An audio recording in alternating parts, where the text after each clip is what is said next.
Qu'est-ce qui s'est passé? Moi, je pense que c'est banal parce qu'on a confondu des affaires qui ne devraient être jamais confondues. Surtout, l'idée de se préoccuper de ce qui est fait et bien fait. Stéphane Bureau. Bonjour Stéphane. Salut Mario. Est-ce que M. Trump a obtenu ce qu'il voulait de ce coup de téléphone à Poutine? Pas certain, hein? J'en suis absolument pas certain, d'autant que hier soir, quand on l'a entendu en direct pour la première fois, en fait pas vraiment en direct, mais qu'on l'a entendu de sa bouche à 19h, heure de l'Est, quand il a été entendu à la Fox, première entrevue donc depuis son appel. Il a parlé de beaucoup de choses, il a parlé de son appel téléphonique, de beaucoup de choses aussi, comme s'il fallait relativiser ce qui s'était passé dans les heures précédentes. Faut voir que ça avait commencé un peu mal, avec un retard. Vladimir Poutine qui s'est fait attendre. Comme mais il a vraiment fait attendre le président Trump? Vraiment fait attendre le président Trump. Et quand on a fait remarquer à Moscou à Vladimir Poutine qui était en retard pour un appel important, parce qu'il y avait une heure qui avait été précisée par le porte-parole du Kremlin, confirmée par les Américains, s'est mis à rire en disant « Êtes-vous sérieux? Est-ce qu'il y a vraiment quelque chose qui m'attend? » Puis il est parti devant les oligarques qui se battaient les flancs et aura expliqué un peu après que c'était son porte-parole qui avait peut-être mal compris ce qu'était l'heure exacte. Mais c'est la méthode de Vladimir Poutine. En effet, la semaine dernière, c'est, je pense, 8 heures qu'a dû attendre M. Witkoff, l'envoyé spécial du président, qui était allé à la rencontre de Vladimir Poutine. Donc, on fait sentir aux Américains qui sont en demande, là. Alors que si tu me posais la question, puis je vais y répondre même si tu ne la poses pas, je pense que Vladimir Poutine a beaucoup plus à perdre d'un échec de ces négociations de paix que Donald Trump. Pour Donald Trump, ça serait sur son orgueil probablement grave. Je crois qu'il veut un règlement aussi au-delà de ses engagements électoraux. Je pense qu'il croit vraiment que cette guerre a assez duré, mais il peut politiquement s'en remettre et l'économie américaine ne sera pas pour autant malmenée. De toute façon, s'il y a quelqu'un capable de mettre à mal l'économie américaine, c'est Donald Trump lui-même avec certaines de ses décisions. Mais c'est pas existentiel. Ce n'est peut-être pas tout à fait pour Vladimir Poutine, mais il y a vraiment beaucoup plus à perdre. Et je ne suis pas dans le camp de ceux qui disent que les pressions économiques conjuguées de tous les pays occidentaux depuis 3 ans vont faire tomber le régime. Il peut vivre et les Russes peuvent vivre avec beaucoup de contraintes. L'inflation là-bas est galopante, les taux d'intérêt. Et ça affecte les entreprises, sont au nord de 20%. Et c'est aussi la capacité de s'approvisionner de toutes sortes de choses avec les embargos imposés par plusieurs grandes économies du monde, qui rend les choses très difficiles. Mais dans les circonstances, M. Poutine, qui peut-être est plus vulnérable, a fait un gros effort pour montrer que ça le démangeait pas d'être au téléphone avec Donald Trump. Appel important. 2 heures, je pense que, ou même peut-être davantage. C'est important, je crois, dans les circonstances de pas faire trop vite parce que ça aurait eu donné peut-être le sentiment que tout était réglé d'avance.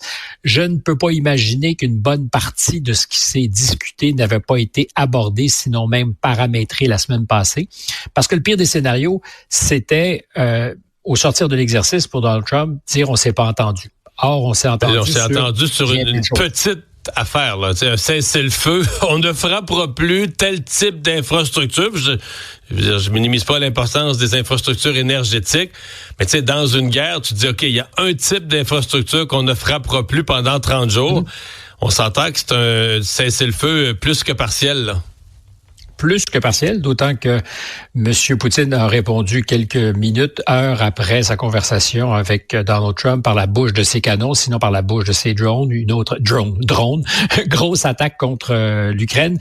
Ce qu'on semble avoir convenu, c'est à la marge des affaires qui n'étaient pas au menu, pensait-on. Par exemple, une accélération de la normalisation des relations entre les Russes et les Américains à travers le hockey. C'est la diplomatie du hockey qu'on avait connue en d'autres temps, à l'époque de l'URSS, qui est revenu. Et des matchs. Exactement. On est revenu à ça. C'est avantage Poutine seulement parce que, dire, la Ligue nationale de hockey manque pas de matériel pour créer de l'intérêt. C'est les Russes qui normalisent leurs relations avec le reste du monde dans des événements comme ça.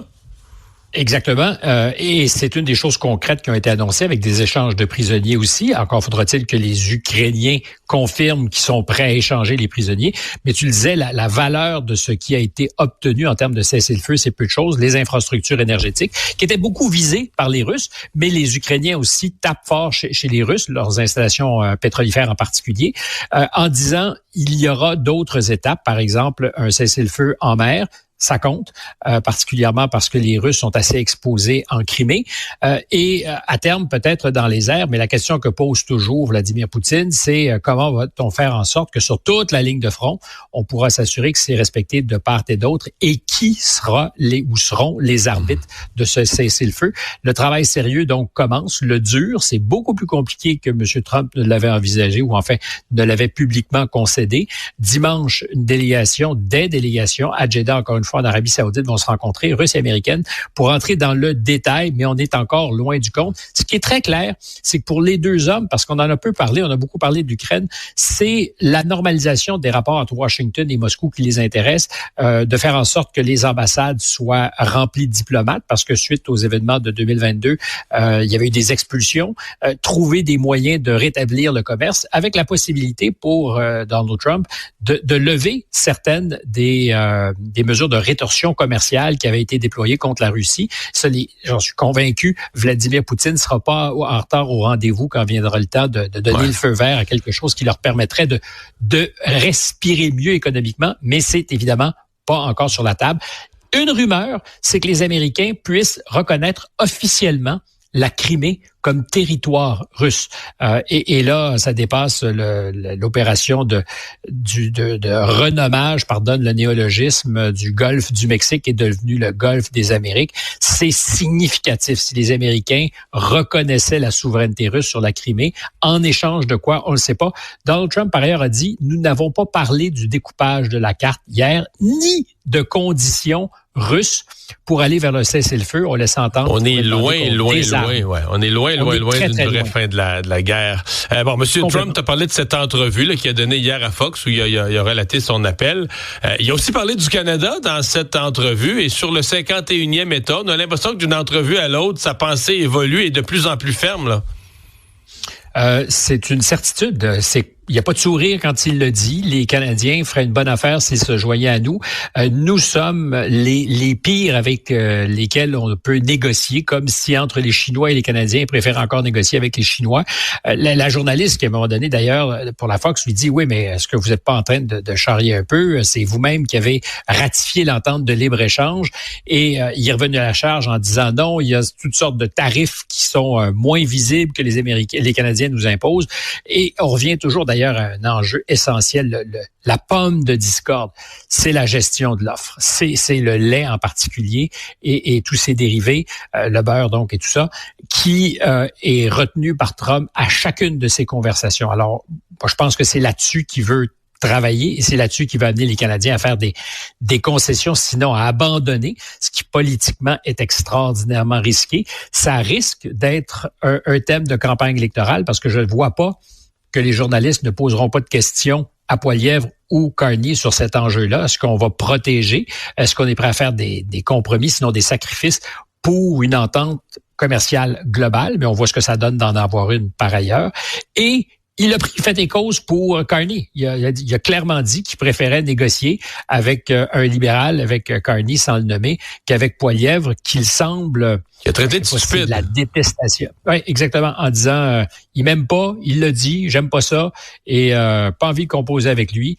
Donc, pour la campagne électorale, en tout cas, le programme est clair. Moi, je pense que ça va être une campagne où on va se prononcer sur celui de nos chefs qui sera le mieux capable de faire face à Trump. Puis, je suis pas sûr qu'on va avoir de l'espace pour discuter d'autres choses. Effectivement. Merci, Stéphane. À demain. Salut.